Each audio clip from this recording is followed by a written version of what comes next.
ምንኩስና በራሱ ኢመጽሐፍ ቅዱሳዊ ትምህርት ምንኩስና ከሰው ጭንቅላት ከሰው ትከሻ ላይ እስካልወረደ ድረስ ህዝባችን ተይዞ ነው ያለው። ቅዱሳን መላእክት የዚህ ውድቀት ትምህርት ወይም ደግሞ የክርስቶስ ቤዛነትን የሚያስጥል ትምህርት ተሳታፊ አድርገናቸዋል። አንዱ የምንኩስና ጸረ ክርስትና ጸረ መጽሐፍ ቅዱስ ነው የምታውቀው መንፈሳዊው ሞት አርቲፊሻል በሆነ ሞት ቀይሮ ማሳየቱ። ይህንን ከክርስቶስ ቤዛነት ውጪ የተለየ የቆብ ትምህርት የሚያስተምር መልአክ ካለ የተረገመ ይሁን ነው የምለው። ያው ምንኩስና የጽድቅን መንገድ በማጣመም የሚታወቅ አስተምሮ ነው ባይ አንዱ የክደት የኑፋቄ ትምህርቱ አንዱ እዚህ ላይ ነው። እነዚህ ሰዎች አምነው ተጠምቀዋል ተብሎ ከተነገረን ብዙ ዘመን ቆይቷል። ሲያወናብድ አለማግባትን እንደ አንድ መስፈርት አድርጎ ወሰደ። በባሌ ላይ ተደርቦ እንዲህ ላድርግ ብሎ አስቸግሮኝ ነው። ምንኩስና በራሱ አሁን ባለበት ሁኔታ ግን ቤተክርስቲያኒቱን እየገደላት ነው። ምንኩስና ከሰው ጭንቅላት ከሰው ትከሻ ላይ እስካልወረደ ድረስ ህዝባችን ተይዞ ነው ያለው። መነኮሳት ማለት መላእክት በምድር ነው የሚል ምድራዊ መልአክ ናቸው ተብሎ ተሰይሟል።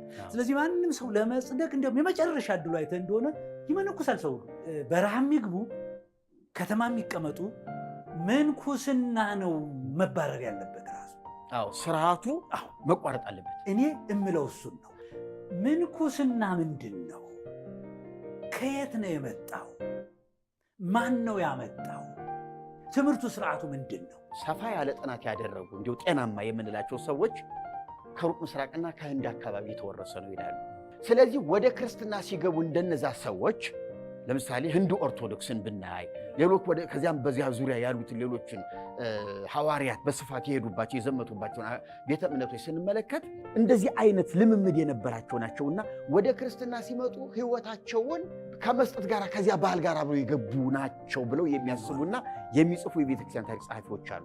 ነገር ግን ቤተክርስቲያኒቱ ደግሞ ምንኩስና ልዩ ለማድረግ የሄደችበት ርቀት አለ። አባ እንጦንስን በቃኝ ብለው በረሃ ወድቀው ሲኖሩ በጣም ጾር የሚባል ይሄ ፈተና የገዳም ጾር የሚባል ቃሉ ጾር ነው የሚባል ይሄ ፈተና የዝሙት ፈተና ቢሆን ሌላም የረሃብ ፈተና ቢሆን ጾር ተነሳበት ይባላል። እና ጾር ጸንቶባቸው በቃኝ ልሂድ ብለው እንዲያው ሌሊት እኮ ነው በቃ ይጋልኝ እንጂ እሄዳለሁ ብለው አንድ እግራቸውን ከደጅ አንድ እግራቸውን ከውስጥ አስቀምጠው እንደው አልነጋላቸው እየተጠባበቁ እያለ ልክ ሊነጋጋ ሲል ሚካኤል ቆብ አድርጎ አሁን ቅዱስ ሆነ። ይሄ ቆብ እንግዲህ በዚህ ትምህርት ቅዱስ ሆነ። ቆብ አድርጎ ሰሌን ይዞ የሰሌን ቆብ ነው ደግሞ ቆቡ ሰሌን ይዞ ደግሞ መጣ። ከዚያ የጸሎት ሰዓት መደበ። 12 ሰዓት ጠዋት፣ 3 ሰዓት፣ 6 ሰዓት፣ 9 ሰዓት፣ 12 ሰዓት እያለ በ3 ሰዓት ርቀት የጸሎት ሰዓት አለችው። ያንን እየጸለየ ያን ሲጨርስ ቁጭ ብሎ ሰሌን ይሰራል። እኒህ ሰውዬ ይህን ፍጻሜ ሳላይማ አልሄድም አሉና ቁጭ አሉ።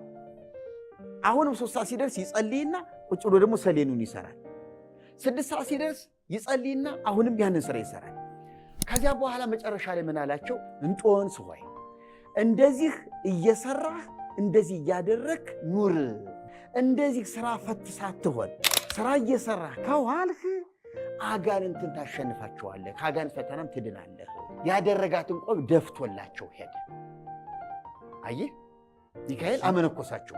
አሁን ሚካኤል አመንኳሽ ሆነ ማለት አጋንንት የዚህ ውድቀት የዚህ መናቸው ቅዱሳን መላእክት የዚህ ውድቀት ትምህርት ወይም ደግሞ የክርስቶስ ቤዛነትን የሚያስጥል ትምህርት ተሳታፊ አድርገናቸዋል። ምንኩስናን ቅዱስና ሰማያዊ ለማድረግ በልዩ መለኮታዊ ፈቃድ የመጣ ለማስመሰል ነገሩን ከመላእክት ጋር ነው ያያያዙት። ስለዚህ ይሄ ነገር ደግሞ በመጽሐፍ ቅዱስ ነው መታየት ያለበት። ታሪኩን ቅዱስ በማድረግ አይደለም። በመጽሐፍ ቅዱስ አለ ወይ እንዴ? መላእክትን ራሱ በዚህ ስንለካቸው ይሄን አድርጎት ከሆነ መልአኩ እንዴ ከዚህ የተለየ ትምህርት የሚያስተምር መልአክ እንኳን ቢሆን የተረገመ ይሁን እኮ ነው ያለው ጳውሎስ። ይህንን ከክርስቶስ ቤዛነት ውጪ የተለየ የቆብ ትምህርት የሚያስተምር መልአክ ካለ የተረገመ ይሁን ነው የምለው። ያው ምንኩስና ማለት ራሱ ቃሉ አሁን ምን ማለት ነው? እንግዲህ ራሷ ቤተክርስቲያኒቱ በግዕዝ ቋንቋ ከመጀመሪያ ጀምሮ ስትጠቀምበት ስትተረጉመው እንደቆየችው መንኮሰ ማለት ሞተ ማለት ነው።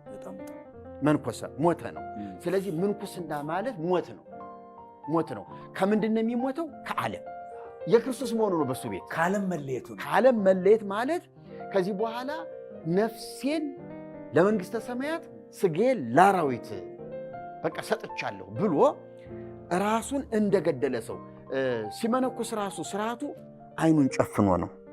በቃ ዓለምን አያይም። ለምንድን ነው ይህንን የምናነሳው? መጀመሪያ ምንኩስናን እንየው ስንል አሁን ምንኩስና ማለት ወይም መንኮሰ ሞተ ከሆነ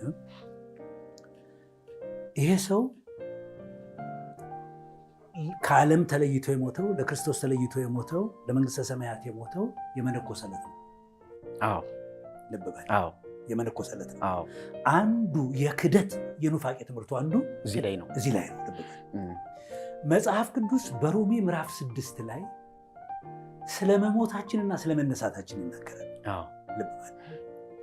እኛ የምንሞተው ክርስቶስን ተቀብለን በጥምቀት ስርዓት የክርስቶስ መሆናችንን ከሞቱ ጋር ተባብረን ከትንሣኤው ጋር የምንተባበርበት መንፈሳዊ ስርዓት ክርስቶስን አብረን ተቀበርን ይላል። ከእርሱ ጋር አብረን ተቀበርን ነው የሚለው። ጌታን ስንቀበል ስናውቅ ነው ማለት ነው። ይሄ ነገር ዓለምን የተውናትና ዓለም ጋር የተጣላ ነው። እዚያ ላይ ነው። እነዚህ ሰዎች አምነው ተጠምቀዋል ተብሎ ከተነገረን ብዙ ዘመን ቆይቷል። አዎ አየህ፣ አንዱ የምንኩስና ጸረ ክርስትና ጸረ መጽሐፍ ቅዱስ መሆኑን የምታውቀው መንፈሳዊው ሞት አርቲፊሻል በሆነ ሞት ቀይሮ ማሳየቱ። እንደ ተጠንቅቀን ነው። ምንኩስና በራሱ ኢ መጽሐፍ ቅዱሳዊ ትምህርት ነው። በጣም ምንኩስና አለማግባትን ዋና መመሪያ አድርጌያለሁ ይበል እንጂ ሰዎች አግብተው ወልደው ኖረው ሚስት ስትሞት ምናምን ይመነኩሳሉ። አዎ እነዚህ ሰዎች ያለ ጋብቻ ይኖሩ አይደሉም፣ በጋብቻ ይኖሩ ናቸው። አየህ፣ ምንኩስና የጽድቅ መንገድ ስለተደረገ ነው የገቡት፣ ስላላገቡ አይደለም። ስለዚህ ምንኩስና የጽድቅን መንገድ በማጣመም የሚታወቅ አስተምሮ ነው ባይ ነኝ። ምንኩስና የሚባለው ራሱን የቻለ የጽድቅ መንገድ ነው። ልብ በል። ሲያወናብድ አለማግባትን እንደ አንድ መስፈርት አድርጎ ወሰደው። መጽሐፍ ቅዱስ አለማግባትን የሚፈቅድበት ትንሽ ቀዳዳ አለ።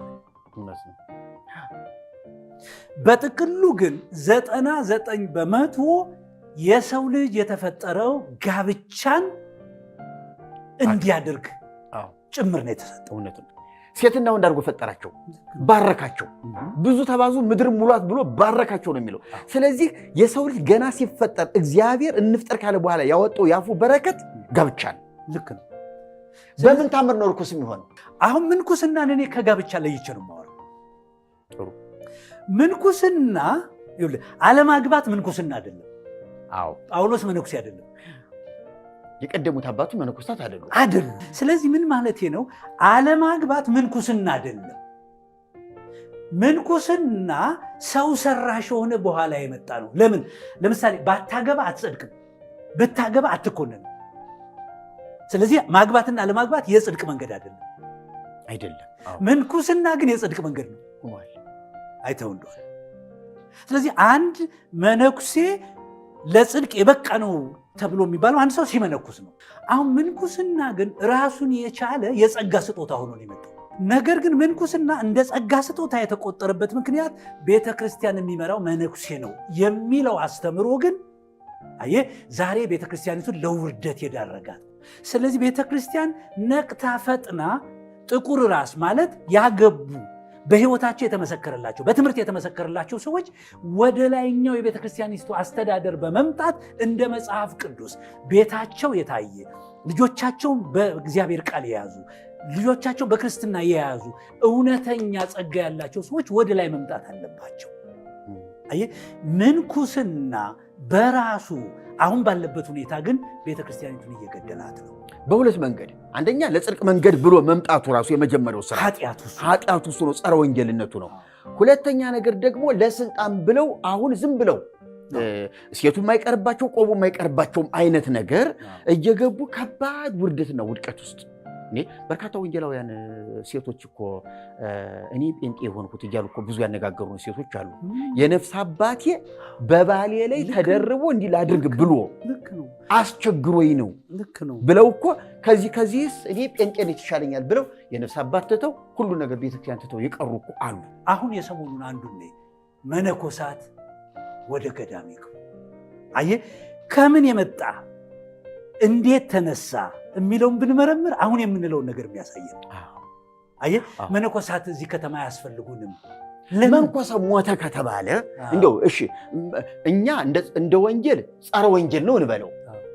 ነገር ግን እንደ ቤተ ክርስቲያኒቱ ትምህርት ምንኩስናን ይሄን ያህል አክብራ ከያዘችው ይሄን ያህል ሕይወቷ ከሆነላት ምንኩስና ማለት ሞተ ከሆነ ለምንድን ነው መነኮሳት አዲስ አበባ የተቀመጡት? በሌሎች ከተሞች የተቀመጡት ምን እየሰሩ ነው? አዲስ አበባ ውስጥ ለምንድን ነው ገዳም እያሉ ትልልቅ አድባራቱን በገዳም ስም የከለሉት ብቻቸውን እንዲቀድሱበት?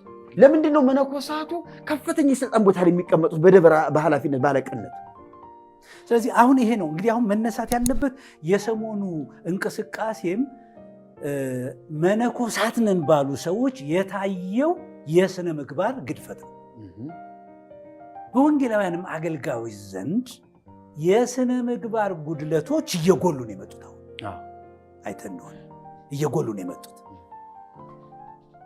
አሁን ከዚህ የተነሳ የአገልጋዮች ክስ አደባባዩ ሞልቶታል። አይተን እንደሆነ እንዲህ አረገኝ የሚሉ ሴቶች ልጆች አታይም? ልጃገረዶች አታይም? በእኛ በኩል በቀሚስና በቆብ ተሸፍኖ አይታወቅም ነበር።